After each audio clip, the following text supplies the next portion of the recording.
Hi, I'm Evelyn Cucciara from organizingwithevelyn.com and the author of the book 30 Days to an Organized Home. Today I'm here to talk to you about how to get your home or office organized now, which means right this second.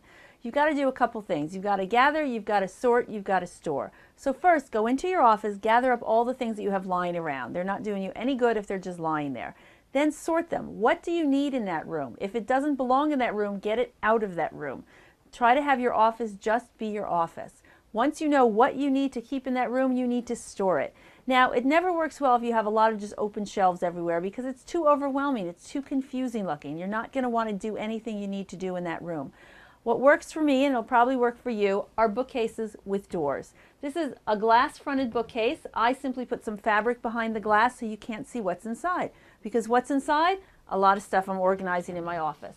Now, we simply put in all sorts of different office organizers that store paper, that stores printing supplies, that stores motorcycle helmets because I didn't have anywhere else to put them, but stores all sorts of discs for the computer, big paper, mailing envelopes. We do a lot of eBaying and such, so there's a tape dispenser up there, all sorts of envelopes. Anything you need is in here. This is a little cubby that stores ink cartridges, so everything has a home. Just like any kind of organizing, you need to have a home for it so you know where to find it when you need it. Down here we've got all sorts of paper, envelopes, anything along those sides.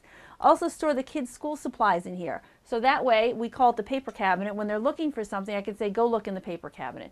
But I don't want to have all this junk just out everywhere, so we simply close the doors when you're done. Another really good thing is if you have a spare closet that you don't need for coats, outfit it for something that works for you.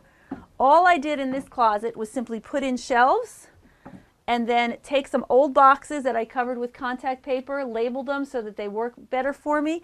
These boxes have been here for about a dozen years at least, but they still work. We have one for gift wrap, one for candles, one for whatever else, but the shelves make the closet much more useful. I also use the door for hanging umbrellas, bags, anything, but it's a storage thing. It wasn't working for me as a coat closet, so I didn't need it to be a coat closet anymore. Simply outfitted it with shelves, and now it's a functioning, working thing for my office. And also, very important when you're starting to do your office organizing, set a timer. There is no way you can do your entire office in one day. Do it in small little snippets of time. Set it for 15 minutes, organize it for 15 minutes. When that beeps, go do something else, and then come back and do some more if you feel like it. Don't set out to say to yourself, I'm going to do the entire office today. That is what I'm going to do. It'll never happen. Okay? That's it. Remember to make places to store things, make storage that works for you. Okay, thanks. Be organized.